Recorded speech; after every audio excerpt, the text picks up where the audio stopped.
Bari arguf garanu bal'ise yaanui yaa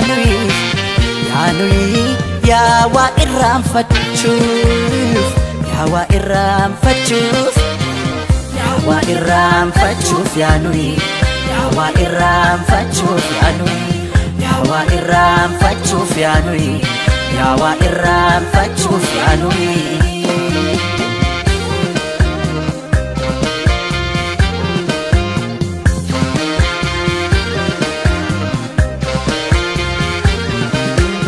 Afidaf utalcho yergodaf miliki kadde kutten baanef wayudaf rasasa allatidaf kocho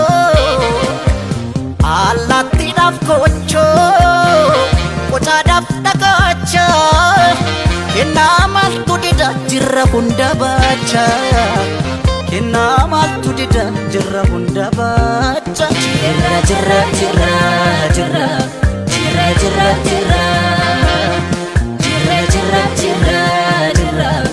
Kunwar alay jirra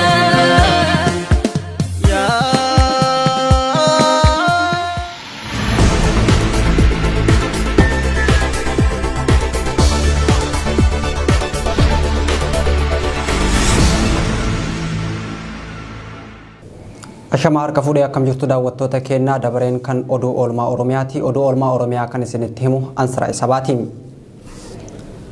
Ajjeefamuu artistii Haacaaluu Hundeessaatiin wal qabatee hanga ammaatti Oromiyaa keessatti namoonni 166 ol lubbuu dhabu gabaasni New Street Times qabatee bahee foomse.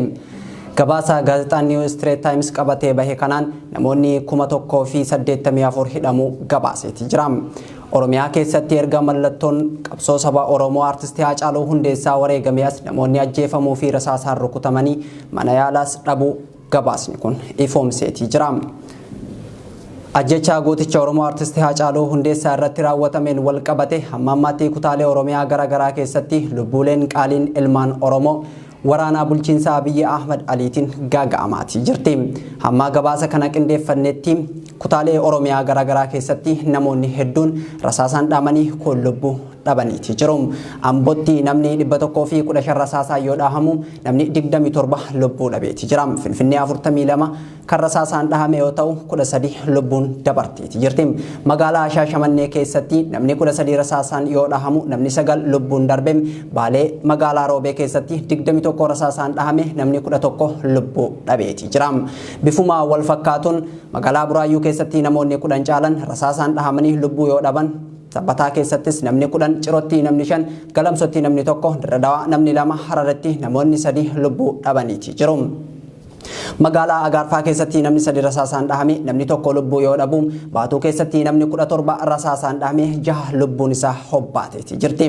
Gimbii keessatti namni 4 rasaasaan dhahame namni 2 lubbuun yoo dabartu Walisoo namni 10 rasaasaan rukutame 9 lubbuun dabarteeti jirti. Bushooftuu keessatti namni 64 rasaasaan rukutame 17 lubbuun yoo darbu Adaamaa keessatti namni 18 rasaasaan dhahame hamma gabaasa kana qindeeffannutti namni 11 lubbuun darbeeti jira. Harar keessatti namni 11 rasaasaan dhahame 4 lubbuun yoo darbu Jimma keessatti kan rasaasaan dhahame 5 yoo ta'u lubbuun kan darbe nama 2. Naqamteen nama 13 rasaasaan dhahame namni 5 lubbuun yoo darbu Asallaan nama 29 rasaasaan dhahame 13 lubbuun dabarteeti jirti. Walumaa galatti odeeffannoo hamma ammaatti qabnuun namni 400 ol rasaasa mootummaatiin kan dhahaman yoo ta'u hanga ammaatti namni 166 ol lubbuun darbiteeti jirti.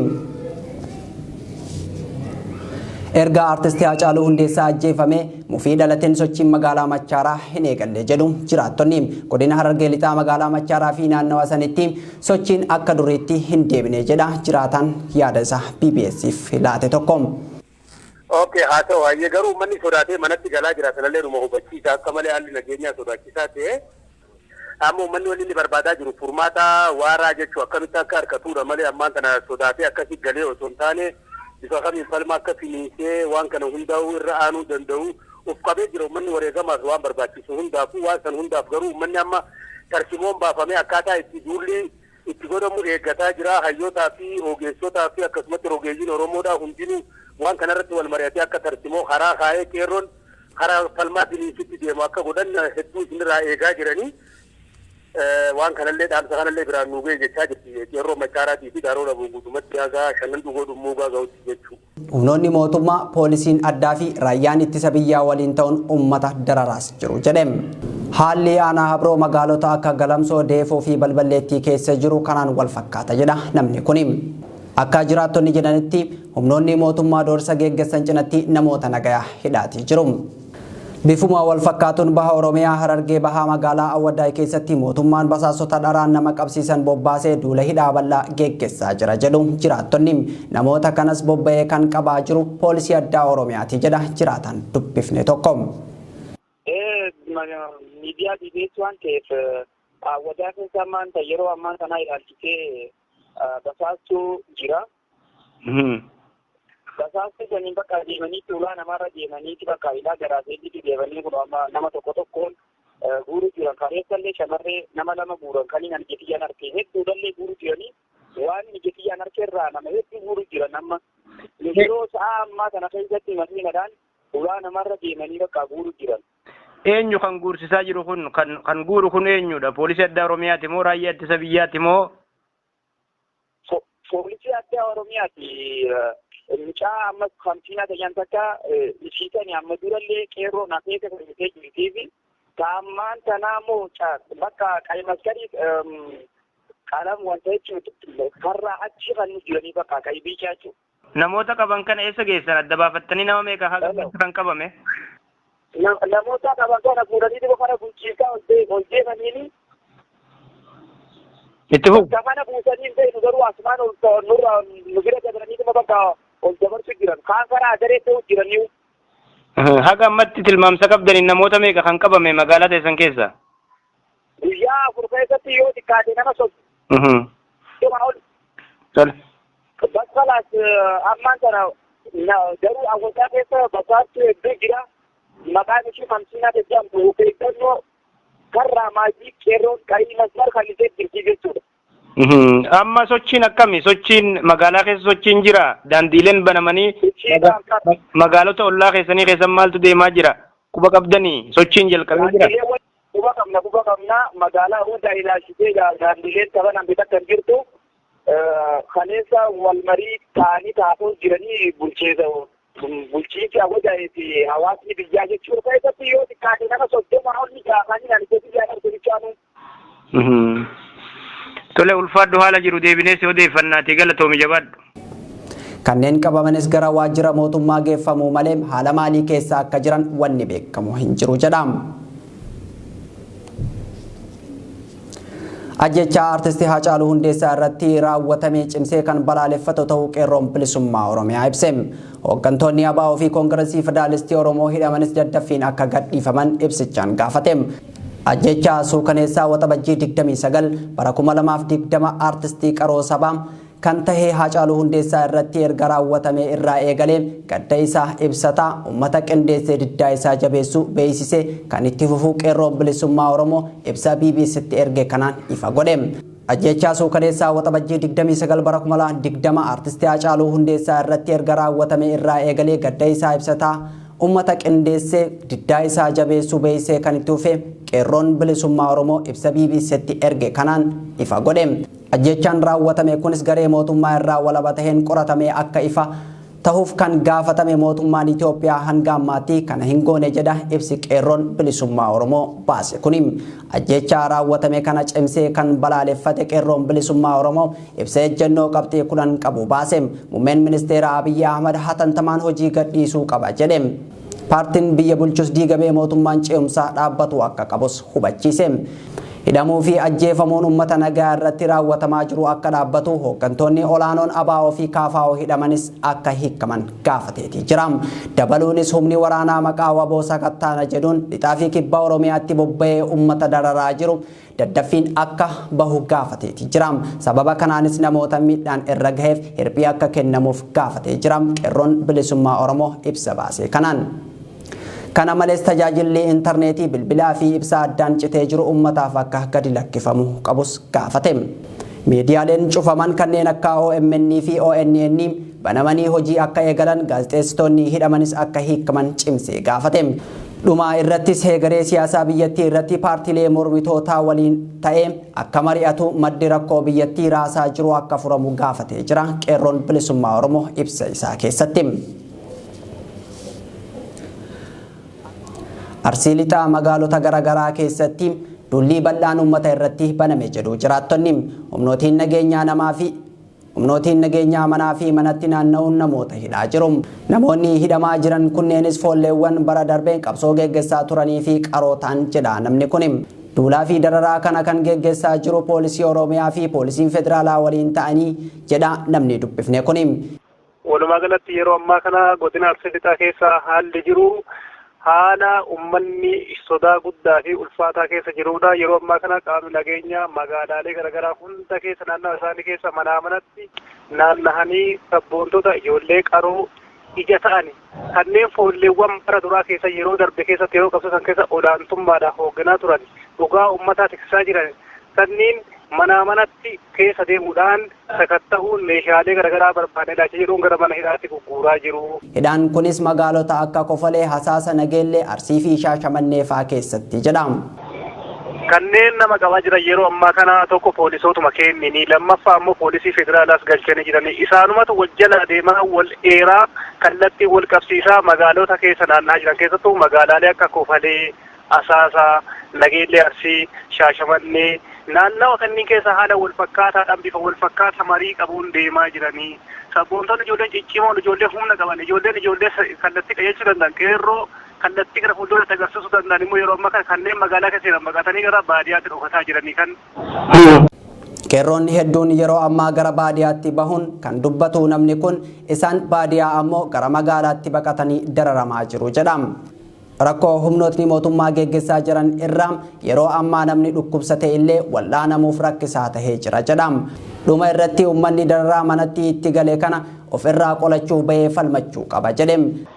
Hamma ammaatti lakkoofsa isaanii kana jennee beekuu hin dandeenyu. Isaan ijoolleen dhokachuudhaaf gareen irra jiran isaanii gara baadiyyaatti deemani. Kanneen baadiyyaa keessatti barbaadan immoo wajjira dhufanii gara magaalaa galaa jiru. Walumaa galatti haalli jiru haala yaaddessaa, haala sodaachisaa, haala ulfaataa fi haala gara socho'anii nama yaaddessee fi dhiibi namnummaan dhibamellee mana yaalaa deemee yookiin immoo bakkummaan rakkummaan biraallee qunnamee dhibee uumamaa dhibameetii bakki deemanii yaada argachuu danda'an tokko illee kan jedhu gamanumaan beeksisuu barbaada. Kanaaf uummanni keenya qindoominaan tokkummaadhaan socho'ee guyyaa akkana goonaa dhuunfaan daangaa jedhu godhee daangaa isa irra dhaabbatee guyyaa hagana keessatti sabboontota keenya kan hidhaman yoo hin dhugaan nama kanaa yoo hin baane tarkaanfii wal fakkaataa fudhanna jedhaniit beeksisanii jala sararrii qophaa'uudha malee osoo yeroo isaa dheeressuu baatee baay'ee gaarii natti fakkaata jedhee qabaa galatoo.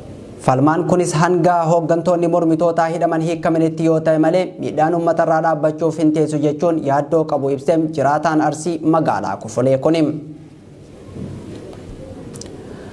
Lammiileen Oromoo Jibuutii keessatti gadda artistii Haacaaluu Hundeessaa irratti qabaman eessa akka geeffaman dhabne jedhu baqattoonni. Battala Haacaaluun ajjeefametti hawaasni Oromoo akka malee gadduu kan dubbatu jiraataan magaalaa Jibuutii yaada BBS'if kenne tokko gadda isaanii ibsatuuf namoota dukkaana dhaabanii gadda taa'aa turan keessaa 20 qabamuu dubbata. Waraanni mootummaa Jibuutii namoota kana kan qabee sababa maaliitiin akka ta'e hin barre jedham. Namni dubbifne kun garuu basaastonni imbaasii Itoophiyaa waliin hidhata qabaachuu hin oolan shakkii jedhu qabna jedham. Kanneen to'annoo jala oolfaman keessaa 10 konkolaataa irraa utaalanii miliqu kan ibsu namni kun kanneen hafan 10 garuu eessa akka geeffaman hin baramne jedham. Mootummaan Jibuutii maqaa raafaa jedhuun lammiilee Itoophiyaa qabuun gara biyyaa darbuun beekamaadha. Magaalaa Laga Xaafoo keessatti poolisiin Oromiyaa namoota humnaan dukkaana isaanii bansiisaa jiru jedhame. Humnoonni mootummaa achitti bobbaafaman namoota daandii irratti arganis qabanii hidhaa jiru jedha namni dubbifne tokko. Asamma wanni jiru kalee fi deenggadda malee kalee fi deenggadda karaan cufaa ture. Ijoolleen guuramtee hidhamtees ni jirti. Sammalee amma garuu sochii makiinaallee numa sossootii amma waan akka jiru. Namni garuu olii fi gadi yaa'u waan akka dargaggoodhaa kana ni qaqqabanii beekta. Amma namni olii fi gadi yaa'u nuti mooraa bakka san keessa jirta. Naguma haalli qilleensaa ammaan sana garuu intarneetiin hin jiru bilbilillee nurratti mumurama. Warra gandaa biyyaatti wajjin horfumuu hin dandeenye. Eenyu kan namoota hogguu argan reeban kun namoota qaban kun eenyu fa'a? Poolisii addaa Oromiyaati moo waraana biyyaati? Poolisii addaa Oromiyaati. Waraanni biyyaa inumaa wayyaa'u poolisii addaa Oromiyaa tanaatitu jabeesse tanaatu karaarra nama garraan numa qaban ijoollee dardara. Naannoo kamitti hammanan jechaa jirtu? Naannoo kamitti akkana godhaa jiran? Naannoo Laga Xaafoo. Namoonni maatiin isaa Laga Xaafoo qubsiifaman ilaaluuf Harargee lixaa Baddeessaa irraa dhufan qabamanii eessa akka geeffaman hin beeknu jedhama. Poolisiin addaa Oromiyaa dhiyeenya kana eebbifamuun raayyaa ittisa biyyaa caalaa namoota nagayaa dararuun hammaatu dubbata jiraataan kuni. Ajjeefamuu aartistii Haacaaluu Hundeessaa fi hidhamuu hooggantoota paartii Koongirensii Federaalistii Oromoo obbo Jawaar Mohaammed, obbo Baqqalaa Garbaa fi obbo Hamzaa Booranaa akkasumas Oromoota kanneen walqabatee mormii dhalatee ukkaamsuuf mootummaan tarkaanfii hamaa uummata irratti fudhataa jira jechuun komiileen jajjaboon dhiyaataa jiru. Ajjeefamuu aartistii Haacaaluu Hundeessaa hidhamuu Jawaar Mohaammadii fi obbo Baqqalaa Garbaa fa'aan walqabatee miidiyaaleen addunyaa dhimma kana mata duree oduu isaanii godhatanii jiru. Miidiyaalee addunyaa keessaa BBC'n afaan Ingiliffaa ajjeefamuu Haacaaluu Hundeessaa fi taateewwan wareegama isaa booda dhalatan seenessuun yoo dhiyeessu sirba isaa maalan jira jedhee akka mallattootti itti fayyadamuun dhiyeessee jira. Gaazexaan New York Times jedhamu ammoo Haacaaluun akkuma yeroo jiru wallee isaatiin uummata Oromoo tokkoomsee ammas uummata Oromoo guutuu dammaqsee jedha. Doochee Veeleen Haacaaluun sagalee warraaqsaa uummata Oromootii erga jedhee booda ajjeefamuu isaatiin walqabatee Jawaar Mohaammed, Baqqalaa Garbaa fi namoonni biroo hidhamuun akkasumas OMN'n yeroo uummanni Oromoo gaddaa fi dheekkamsa keessa jiru cufamuun dubbii akka malee hammeessee jedhe. Gaazexaan World Music Matter jedhamu Haacaaluun jijjiirama ce'umsaa Itoophiyaa keessatti dhufe nama shora olaanaa taphate yoo jedhu jechi inni torbee lama dura OMN irratti dubbate kan ani guyyaa gara guyyaatti da'oo wajjin magaalaa kana keessa tarkaanfataa jira jedhu fudhatee maxxanse.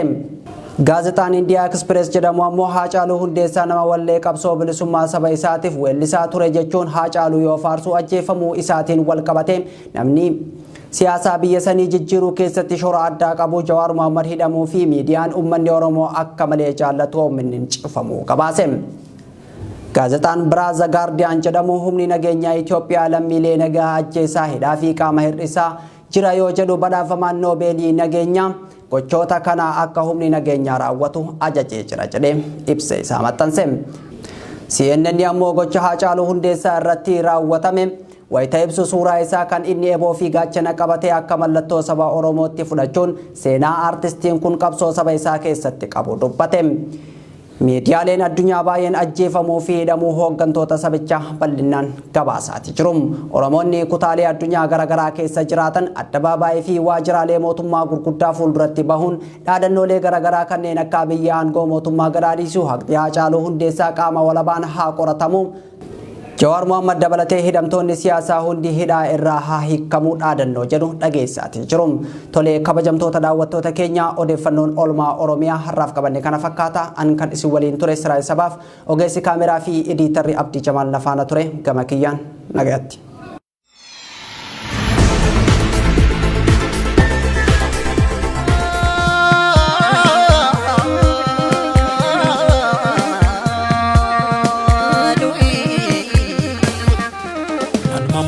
Kana mammoo aksisa uumamni seera uumaa dabse raajii bara kanarraa jakaa erga buqqeen dhagaa cabse.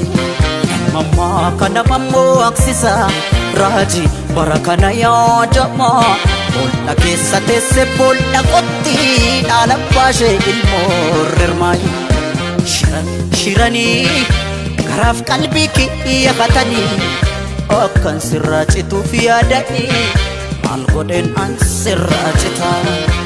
maal godheen an sirraa citoo si fudheen giccii koolixa si fudheen gulli soolixa si fudheen dadar koolixa si fudheen shaallaa koolixa si fudheen shukuuteelixa si fudheen sabbataalita si fudheen awwadaalixa shiranii isaa dhodhorsisanii akka sirraa cituuf yaadanii maal godheen an sirraa citu maal godheen an sirraa citoo si fudheen ajjee koolixa si fudheen sarboo koolixa ulee horaa koon si lixa si fudheen naqqambeelixa